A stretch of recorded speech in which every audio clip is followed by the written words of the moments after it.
audition video ni Marian Rivera sa Marimar, nakuha ng Showbiz Central.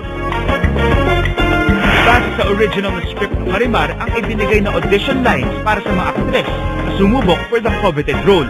At dito, ibang-ibang Marian nga ang nakita ng screening committee, lalo na nang magsayaw siya as Marimar in a two-piece bikini.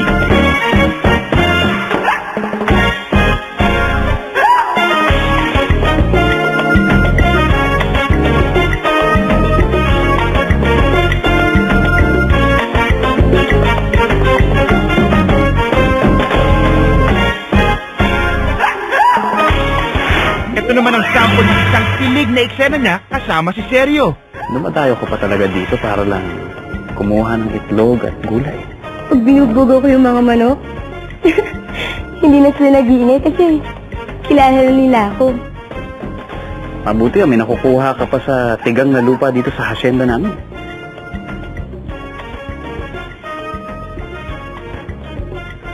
Alam mo, nasasabi mo lang yan dahil mayaman ka. Marami kang pag-aari.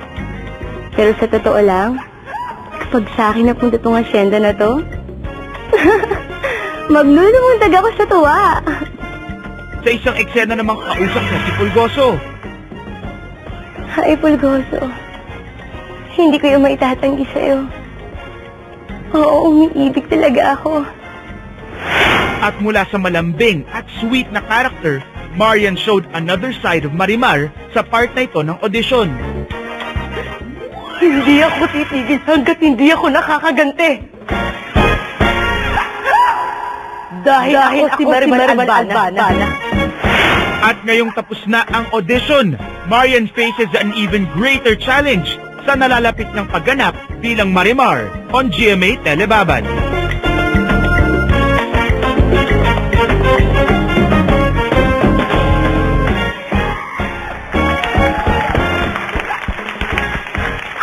Sweet!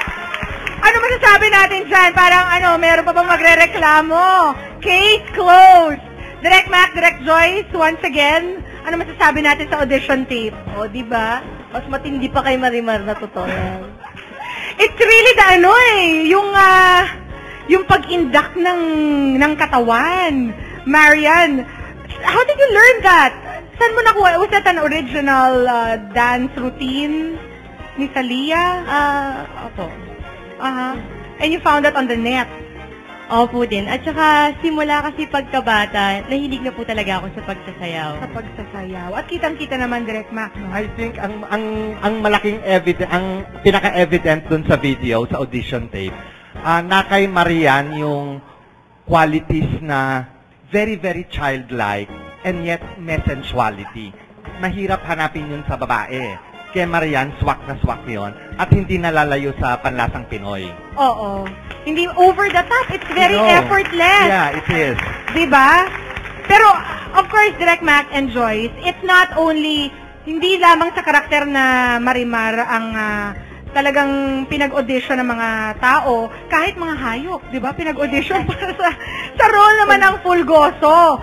At mamaya po malalaman natin kung ano naman ang nangyari doon. Pero, Marian, you consider this as the biggest break in your career, ano? Ay, opo, sobra. Pero ayokong isipin na ito yung pinaka-biggest na nangyayari sa buhay ko kasi ayokong madagdagan yung pressure.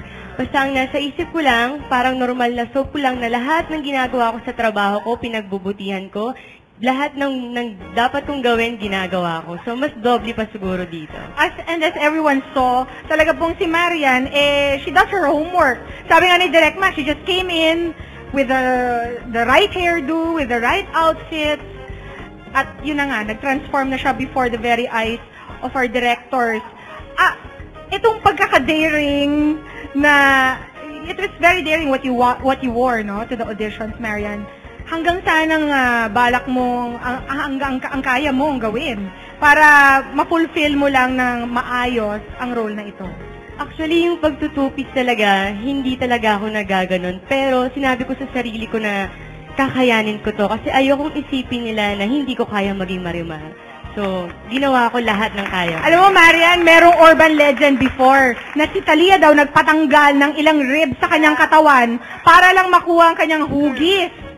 would you consider doing any such thing? O, tinitignan na niya si Popoy, ang kanyang manager. Popoy? Would you consider doing the same thing? Going under the knife para lang Hindi na kailangan. to the letter ng ang pagkakasaliya mo? Bakit po hindi? Kung ikagaganda po ng show at kagaganda ng katawan ko, why not? Although, Open po ako. marami po nag-o-object, no? Behind the scenes na hindi na daw kailangan. Yeah. Congratulations again, Marian. We Thank wish you you. all the best. Sabi nga ni Ma'am Wilma in her letter, good luck.